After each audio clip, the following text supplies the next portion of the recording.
I am here. अच्छा, तो इसके बाद हमारा ना कोरिलेशन के बाद 3 स्टैटिस्टिकल टेस्ट और एक कॉन्फिडेंस इंटरवल्स, हमारे 4 कॉन्टैक्ट सेशंस और हैं, ठीक है?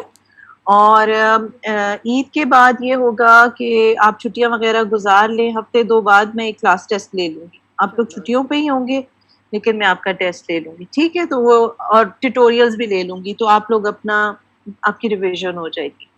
उससे पहले मैं कोशिश करूँगी कि मैं आपका ये 4 सेशंस में मैं ख़त्म करा दूँ। तो कल भी let's take a session class में, इस क्लास के बाद आपस में कंसेंसस कर लें।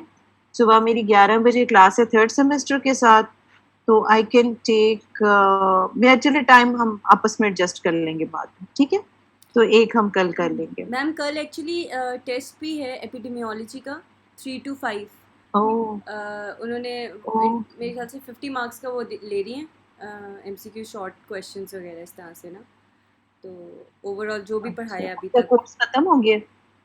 मैम कोर्स ख़त्म तो नहीं हुआ, लेकिन वो कही थी कि एटलीस्ट हमारी एक रिवीजन टाइप हो जाए, काफ़ी बल्क हो रहा था कॉन्सेप्ट्स का और अच्छा, सब कुछ। तो कही थी कि क्यों ना मैं एक टेस्ट ले लेती अच्छा, हूँ इंटरनल टाइप इस तरह से। अच्छा, अच्छा। चलो ठीक है, फिर चलो मंडे, ट्यूसडे, वेडनेसडे इस तरह कर लेंगे, ठीक हो गया पूरा मैम। कर लेंगे सेशंस। ठीक हो ठीक है, ओके डन। ओके जी, क्लास बिस्मिल्लाहिर्रहमानिर्रहीम। कैंसिल करवा सो दूँ। कोरिलेशन से आप लोग क्या समझते हैं? मैंने ये एक एनिमेशन लगाई है कि ये 2 बंदे आपस में कह रहे हैं, I used to think correlation implied causation. जैसे आप एपिडेमियोलॉजी में पढ़ते हैं ना, कॉज इफेक्ट, जो आप आरसीटीज में निकालते हैं, ठीक है ना? लेकिन क्या कोरिलेशन भी कॉज बताती है? कॉज एंड डिजीज का रिलेशन बताती है? Then I took a statistical class और फिर पता चला no, correlation is different from causation. So आप निमोनिक की तरह इसको अगर पढ़ेंगे तो आपको लगेगा शायद कोरिलेशन किसी चीज के बारे में डिजीज बता रही है, बट नो, इट इज कि 2 वेरिएबल्स के बीच में एसोसिएशन है या एसोसिएशन नहीं है। तो एसोसिएशन पॉजिटिव भी हो सकती है और एसोसिएशन नेगेटिव भी हो सकती है। So it sounds like the class helped, well may be, क्योंकि स्टेटिस्टिक्स जो है वो भूल भी जाती है। एक बात याद रखें कि इसका क्वेश्चन कैसे आएगा। इसका क्वेश्चन आएगा आइदर इन एमसीक्यूज कि कोरिलेशन का कॉन्सेप्ट, और अ न्यूमेरिकल।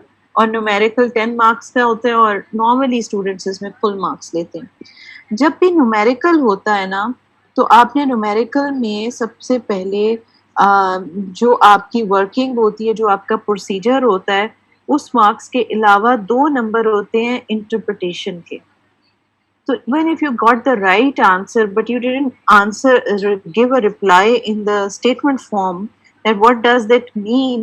तो फिर उसके वो 2 मार्क्स वहां से कट जाते हैं। तो ये अपने माइंड में रखें, हर स्टेटिस्टिकल टेस्ट में, हर कॉन्फिडेंस इंटरवल कैलकुलेशन में आपने इंटरप्रिटेशन देनी होती है।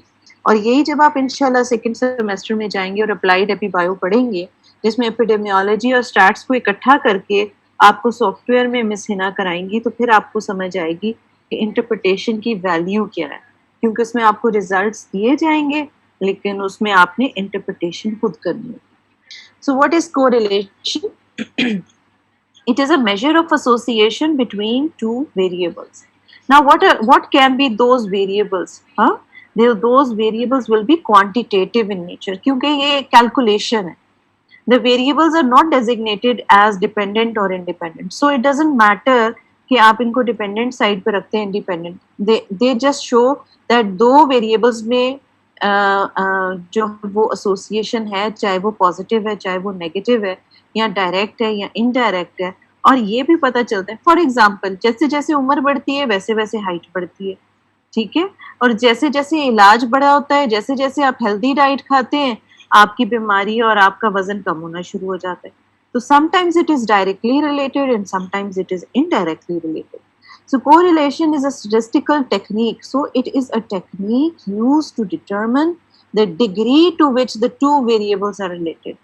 So ये चीज हम पढ़ेंगे and I am sure कि ये इतना interesting है कि you would like it. So simple correlation is calculated by correlation coefficient, which is small r. ठीक है? It is also known as Pearson's correlation. And why it is called Pearson's? Because जिस बंदे ने इसको बार बार calculate करके scientist ने बनाया होगा, उसके नाम पे नॉर्मली फॉर्मूलाज लगते हैं. और प्रोडक्ट मोमेंट कोरिलेशन कोएफिशिएंट, ये भी इसका एक नाम. It measures the nature, it measures the nature and strength between the two variables of quantitative type. Okay. अच्छा, जब मैं ये अपना कर्सर स्लाइड पे डालती हूँ तो आपको वो कर्सर नजर आता है? Yes, ma'am. Yes, ma'am. कोरे. तो अभी तक हमने कोरिलेशन के बारे में क्या समझा? दो वेरिएबल्स इंडिपेंडेंट हो डिपेंडेंट हो डजंट मैटर, ठीक है. दो वेरिएबल्स, नेचर उनकी क्वांटिटेटिव, और हम इनको कैलकुलेट करते हैं correlation coefficient, that is r, ठीक है. और दो चीजें ये बताते हैं, जो आर की वैल्यू आएगी वो दो चीजें बताएगी, इसकी नेचर क्या है, इसकी स्ट्रेंथ क्या है. बस नेचर क्या है, स्ट्रेंथ क्या है. So the sign of r denotes the nature of association.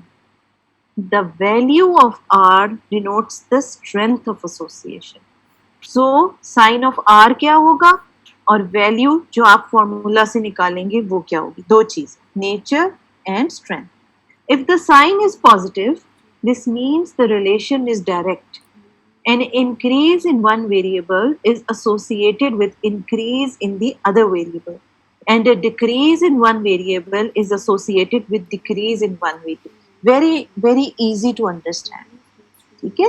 जैसे मैंने आपको बताया कि जैसे जैसे आपका जो वेट बढ़ रहा है, आपका कोलेस्ट्रॉल बढ़ रहा है, दोनों डायरेक्टली है. और अगर दोनों इनडायरेक्टली भी हो सकते हैं, यानी अगर एक वेरिएबल बढ़ रहा है और दूसरा बढ़ रहा है, वो भी डायरेक्ट. और अगर एक वेरिएबल कम हो रहा है और दूसरा भी कम हो रहा है, तो वो भी डायरेक्ट. इन्हीं को उल्टा कर दो, जैसे जैसे आपका कोलेस्ट्रॉल, वेट कम हो रहा है, आपका कोलेस्ट्रॉल कम हो रहा है, तो दोनों एक डायरेक्शन में जाएं, तो that is known as positive जो है कोरिलेशन. यानी या दोनों मिलके दोस्त जो है पॉजिटिव डायरेक्शन में, या दोनों दोस्त मिलके नेगेटिव डायरेक्शन में. अच्छा, दूसरा क्या है, while if the sign is negative, this means an inverse or indirect relationship, which means an increase in one variable is associated with decrease in other. For example, कि when you increase in your medicine, then there is decrease of the disease. So when variable is increased, the other variable is decreased. So दो चीजें पता चल गई, positive negative, और फिर जो strength होगी वो वैल्यू से पता चल जाएगी. सो इस स्लाइड में आपने क्या सीखा? Direct association and indirect association. So अभी तक हमने कोरिलेशन के बारे में क्या सीखा? कौन बताएगा? एक एक करके बोलना बेटा. What is correlation? It is association between two variables. It is association between two variables. It is denoted by R, ma'am. Small r. What will be the how will you explain it? How will you explain the nature of R? It can be Positive and negative both, ma'am. it will be known with the sign of R, उसकी जो है वो बताएगा nature, that is positive और negative, and the value of R जो है वो calculation से पता चलेगी. So दो चीजें पता चलेंगी, साइन एंड वैल्यू. ठीक है. अब मुझे ये बताएं कि जो साइन है वो क्या होते हैं इसके, जो भी हमने अगली स्लाइड में पढ़ा था, क्या हो सकते हैं? Positive And negative. Positive and negative. Positive को एक चीज और क्या कहेंगे? Direct relation. डायरेक्ट. डायरेक्ट का क्या मतलब है? कि दोनों वेरिएबल्स एक ही डायरेक्शन में जा रहे हैं, दोनों प्लस में जा रहे हैं, दोनों माइनस में जा रहे हैं, डायरेक्ट. और दूसरा है नेगेटिव, जो है वो इनडायरेक्ट है. इसलिए प्लीज मैं रिपीट इसलिए करा रही हूँ कि ये ना समझना कि दोनों पॉजिटिव मीन्स दोनों इंक्रीज एंड नेगेटिव मीन्स दोनों decrease. No, positive means either both increase और both decrease. And what does negative stand for? It means If one variable increases, other decreases. तो देखो कितने सिंपल तरीके से हम केस को अपने बिल्ड कर. अब हम इसको इस तरह देखेंगे. आपको पता है कि जो वैल्यू है ना, इसको 0 to 1 से आप कैलकुलेट करें, ठीक है, 0 to 1। तो और जैसे हम अंडर द कर्व भी हम 0 to 1 लेते थे, ठीक है। अब ये direct means 1 is increasing, second is increasing, और इनडायरेक्ट मीन्स नेगेटिव। अब 0 means there is no correlation, 0 means there is no correlation. For example हम कर लें कि हाइट और एक और वेरिएबल ले लें पे, तो पे भी कंटिन्यूस है और हाइट भी कंटिन्यूस है, मगर इन दोनों का कोई कोरिलेशन नहीं है, तो 0। तो it means if the answer of your formula is 0, it means there is no correlation between the question में जो दो variables है उनकी कोई correlation। अगर उसका आंसर 0 to 0.25 प्लस में आ रहा है, इसके बीच में आ रहा है, तो आप कहेंगे it is a direct positive weak correlation। अगर 0.25 से 0.75 के बीच में आ रहा है, तो it is direct intermediate correlation, and if it is +1 then it is perfect positive direct correlation। so direct means कि, और ये आपके फॉर्मूला से कैलकुलेट हो, ठीक है, और ये आपको उसकी नेचर से पता चल रहा वेरिएबल्स की। तो ये सिंपल आपने फॉर्मूला में जब डालेंगे, अगर आपका आंसर पॉजिटिव में है, पॉजिटिव 0.25 है, तो वीक कोरिलेशन डायरेक्ट। अगर पॉजिटिव 0.75 से नीचे है, तो डायरेक्ट इंटरमीडिएट कोरिलेशन, और 1 में है, 1 से नीचे है या 1 है, तो it means direct strong correlation.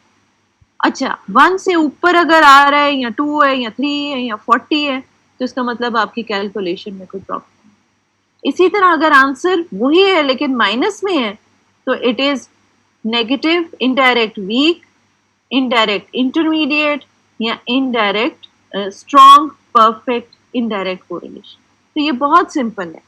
अच्छा, अब देखिए, if R is 0, this means no association or correlation between the variables। if 0 से लेके ये आपका correlation less than 0.25, weak correlation, positive or negative। 0.25 से 0.75 intermediate correlation, 0.75 to 1 strong correlation, and if R is equal to 1, it means perfect correlation। so perfect correlation अगर plus में होगी तो direct perfect direct हो जाएगी, अगर नेगेटिव में होगी तो परफेक्ट इनडायरेक्ट कोरिलेशन हो जाएगी।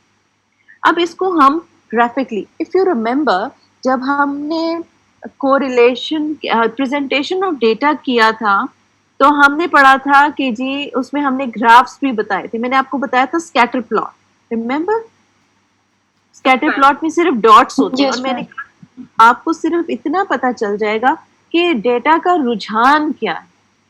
ये डेटा आपस में इसमें शो हो रहा है कि हाँ, अगर हम इन डॉट्स के बीच में ऐसी लाइन गुजारेंगे तो नेक्स्ट स्टेप रिग्रेशन लाइन आ जाएगी। यानी रिग्रेशन में ultimate analysis, cause effect. You smoke, you get lung disease, ठीक है।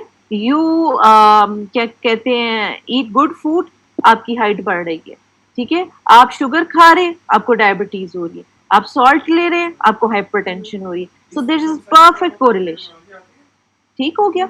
लेकिन अगर यहाँ पे गोल गोल डॉट्स होते और बीच में कहीं से भी हम फुट रूलर लगा के लाइन ना ड्रॉ कर सकते, then it would have meant that there is no correlation। अच्छा, जैसे आपकी टीवी बंद होती है और केबल उड़ जाती है, तो आपकी टीवी स्क्रीन पे डॉट्स आ जाते हैं ना, जिसके कोई रुझान नहीं, जिसमें कोई चीज नहीं, तो दैट इज नो कोरिलेशन, उसमें कोई रब्त नहीं है, कोई नंबर नहीं है, कुछ नहीं। सो अब देखिए, ये ऐसे लग रहा है कि जैसे ये पॉजिटिव कोरिलेशन है, डायरेक्ट कोरिलेशन है। व्हाई?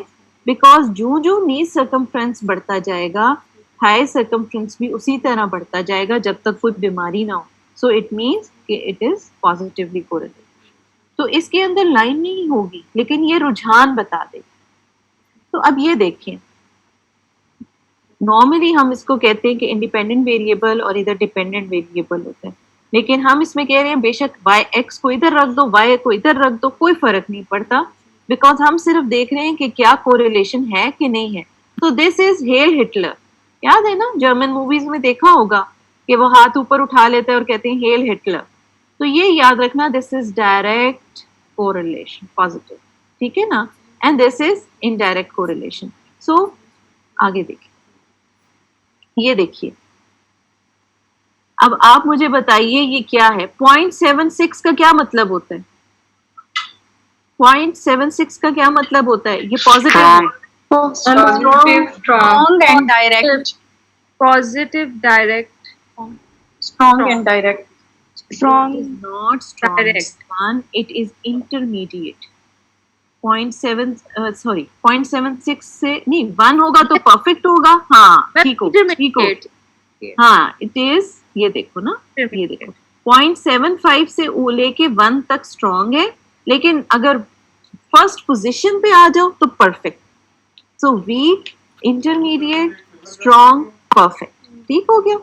अच्छा अब ये देखें 0.44, it is positive, direct and Intermediate. weak, Intermediate. and this is 0.1, Intermediate. In. this is no correlation Ma'am. 0 से लेके 0.1 है ना, तो ये देखो कोई खास समझ नहीं आ रही। So this is intermediate, this is, या आप इसको ये भी कर सकते हैं, this is strong, intermediate and this is weak correlation.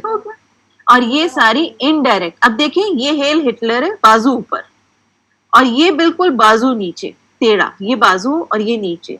So it is, this is strong negative, this is intermediate and this is no correlation, weak correlation.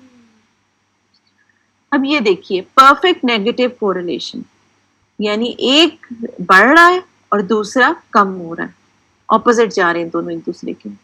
This is perfect positive correlation, दोनों variables एक साथ बढ़ रहे हैं, ठीक है। This is zero correlation, TV screen, कोई आपस में रब नहीं है, लाइन इसके बीच में डालें, इसके बीच में डालें, so there is no correlation. Then this is strong positive correlation, और अगर आप इसके बीच में से रिग्रेशन लाइन ड्रॉ करें तो कॉज और इफेक्ट डेफिनेटली पता चल जाता है कि this thing causes an effect which is a disease. Now this is the formula. अब फॉर्मूला को देखकर डरना नहीं है क्योंकि फॉर्मूला आपको लिखा हुआ मिलेगा, ठीक है। How to compute the simple correlation coefficient. तो मैं स्टूडेंट्स को ऐसे कराती हूँ कि समझो सब कुछ भूल गया, सब कुछ भूल गया, फॉर्मूला है, समझ नहीं आ रहा, रिवाइज नहीं किया, क्या करें। तो आपको इतना तो पता है ना कि R means correlation coefficient, ठीक हो गया। आपको पता है इसका मतलब क्या है, इसका मतलब क्या है, Summation. So this is x variable, this is y variable. Y variable. और हमने ये भी कहा है कि जो आपको फॉर्मूला में वैल्यू दी जाएगी वो आपकी मर्जी है, आप उसको, इसमें कोई इंडिपेंडेंट वेरिएबल नहीं है, तो आप चाहो तो y की वैल्यू x में लिख दो, x की वैल्यू y में लिख दो, आंसर वही आएगा, आपने कोरिलेशन देखी। सो summation xy minus summation x summation y divided by n, that is the total number, और फिर ये करके बीच में डॉट मीन्स मल्टीप्लाई, ठीक है।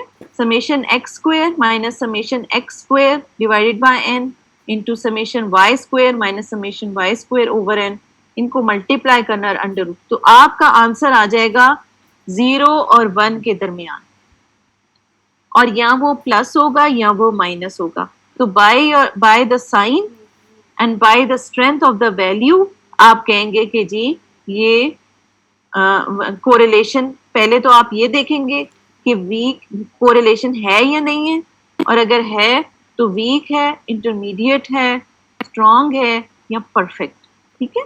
तो इस तरह आप बता देंगे और उसकी इंटरप्रिटेशन आप कर देंगे। जब आप इंटरप्रिटेशन करेंगे तो पहली वैल्यू में आप लिखेंगे कि it is weak positive correlation, और फिर इंटरप्रेट जब सेकेंड लाइन में लिखेंगे, जो भी क्वेश्चन का लाइन होगी उसमें लिखेंगे this means that when this increases, तो ये करके आप उसको इंटरप्रेट कर दो। अब ये एग्जांपल है, a sample of 6 children, do you want to do this example साथ साथ, तो आप कर सकते हैं, ठीक है। You can tell a sample of 6 children was selected, so the n is 6. Data about their age in years and weight in kgs was recorded as shown in the following table. तो आपको correlation कैसे दिया जाएगा question, आपको ये table बना हुआ मिलेगा, आपने फॉर्मूला आपको अलहदा मिलेगा, अगर आपको आता होगा आप उसमें डायरेक्टली सिर्फ फॉर्मूला में आपने इन वैल्यूज को डालना है और आपने उसको इंटरप्रेट करना. So it is required to find the correlation between age and weight. तो आप देखिए 6 बच्चे हैं, आपको टेबल मिल गया 7, 6, 8, 5. आप कह दें I will consider age as X and I will consider weight as Y. So what will be your next step? ये देखें, आपने 6 था, आप देखिए फॉर्मूला में था ना समेशन x, फिर x का स्क्वायर, फिर समेशन x, फिर अलहदा समेशन y अलहदा. तो आपने इसका मतलब ये सब चीजें करनी. आपके पास x है, आपके पास y है, ये तो इतना टेबल आपको गिवन था. आपने क्या किया, अगला कॉलम बनाया और x और y को आपस में मल्टीप्लाई कर दिया, x का स्क्वायर कर दिया, y का स्क्वायर कर दिया, इवेंचुअली सबकी समेशन कर दी. तो this is the only calculation जो आपने इसमें खुद से करनी है. ठीक है, are you with me? Yes, ma'am. Yes, ma'am. Okay बेटे. तो अब आप देखिए कि आपने समेशन x किया जो था 41, समेशन y किया वेट इन केजीज 66. आपने दोनों को, अच्छा हाँ, जब मल्टीप्लाई करना है तो नीचे नहीं, समेशन को मल्टीप्लाई नहीं करना, इंडिविजुअल मल्टीप्लिकेशन करना. तो आपने इंडिविजुअल मल्टीप्लिकेशंस किया, उनको समेट कर दिया. आपने इंडिविजुअल स्कोर्स को 7 7 49, 6 6 36, 8 8 64 इस तरह किया, उसकी समेशन की, और फिर वाई स्क्वायर की समेशन करके आपने इन वैल्यूज में डाला. जब आपने इन वैल्यूज में डाला तो आपकी स्ट्रेंथ आई +0.05. तो पहले बताइए कि 0.75 किस में आता है? 0.75 Intermediate. Intermediate and direct. Direct intermediate. अब लेट्स सी कि इसमें क्या 0.75 था ना आंसर. जी मैम. Ma'am, strong नहीं होगा.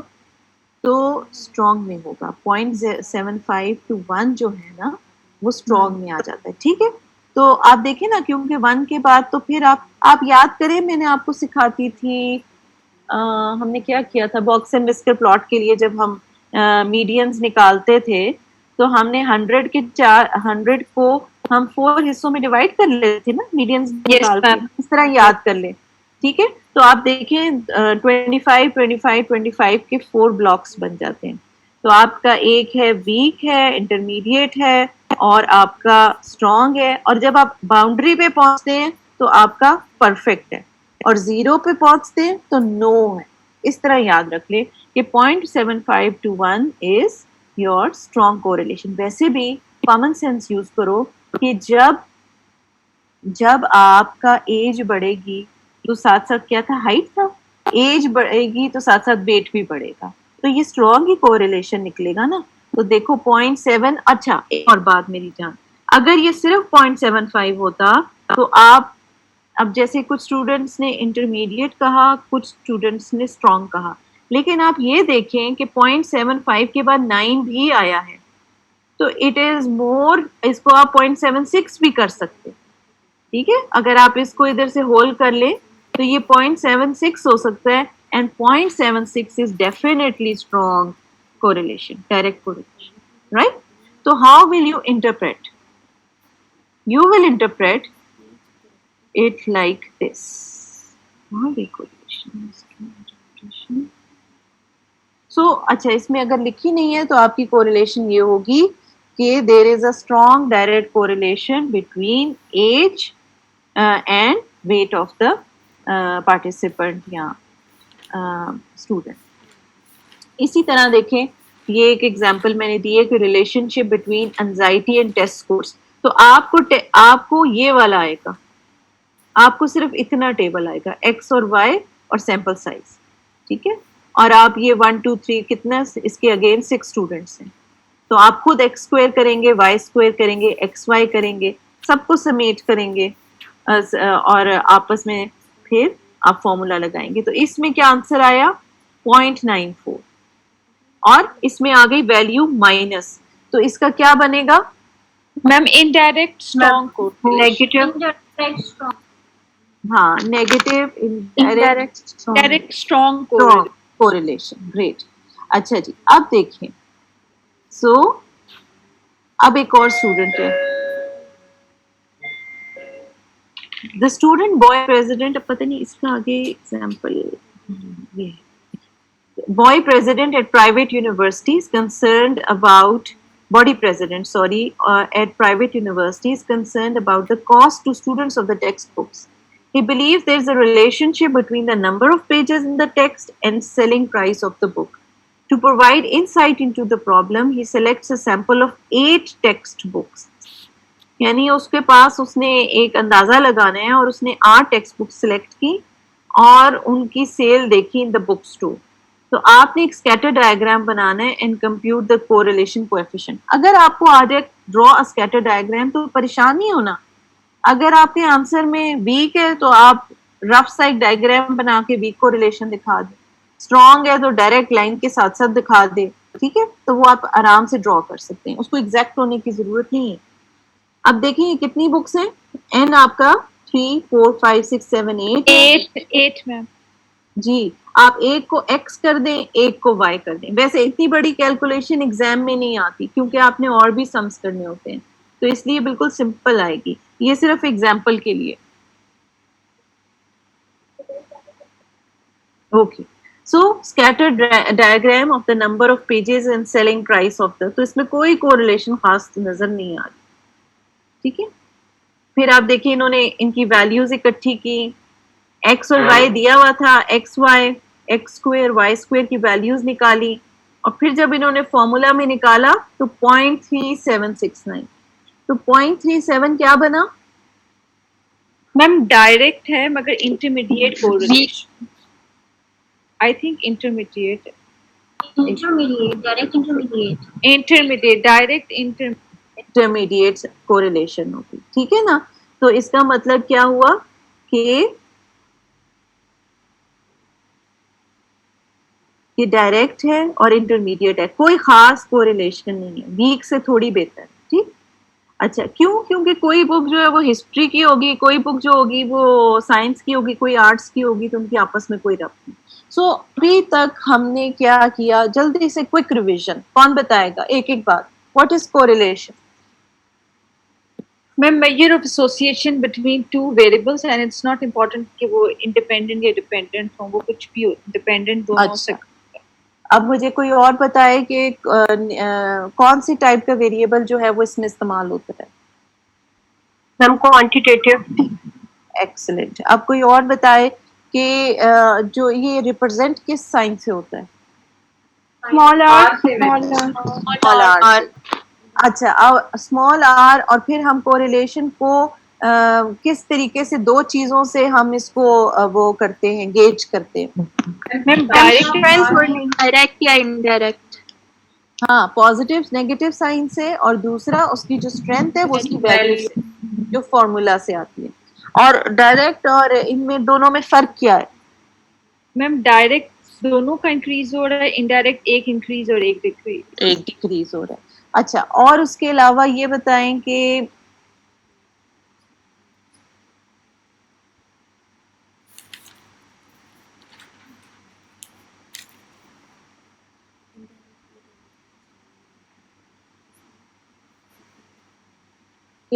और एक्स वाई को आपस में मल्टीप्लाई करें,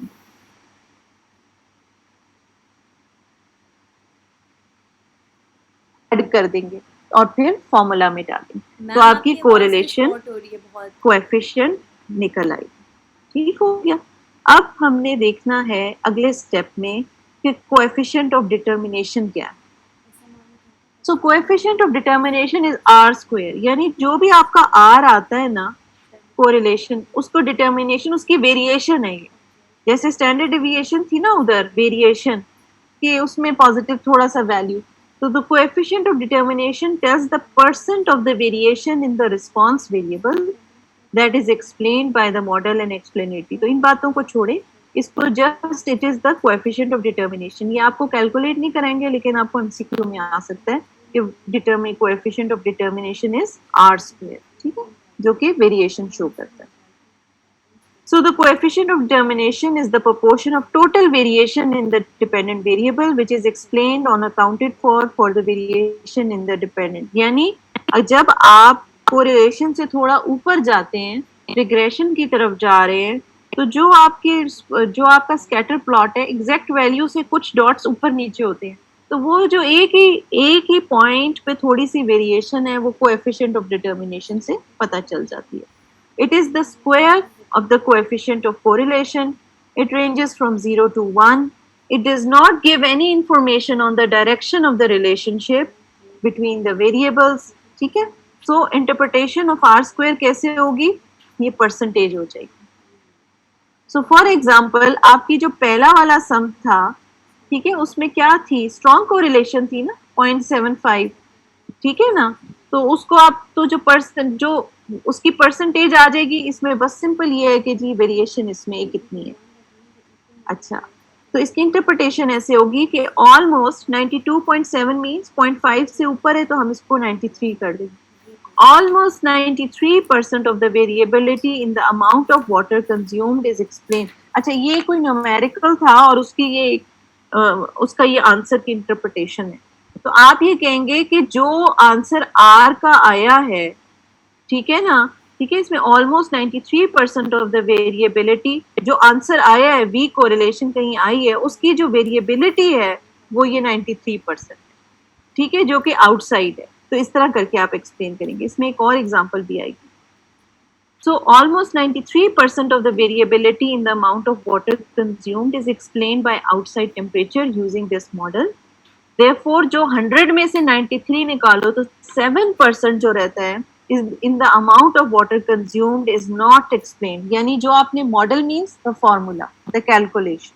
उस कैलकुलेशन से अगर इतना आपका आ गया है तो जो 100 में से वो रह जाएगा, वो चांस या वो क्यों है, वो मिसलेनियस है, उसकी एक्सप्लेनेशन ये मॉडल नहीं करता, वेरिएशन. तो ये इसकी सिंपल इसकी वेरिएशन की एक्सप्लेनेशन है. सो ये मैं अभी अपलोड कर देती हूँ लेक्चर. और अरूज कह रही है कि आप you have an exam on exam tomorrow. हाँ, Yes, ma'am. कैसी तैयारी है? कैसी तैयारी है आप? मैम अभी कर रहे हैं. अभी कर रहे हैं. अच्छा, मैम तभी अभी तैयारी पूरी नहीं हुई. तैयारी पूरी नहीं हुई. ओहो, तो तैयारी में कितने लेक्चर्स हो गए? कहाँ तक पढ़ लिया एपी में?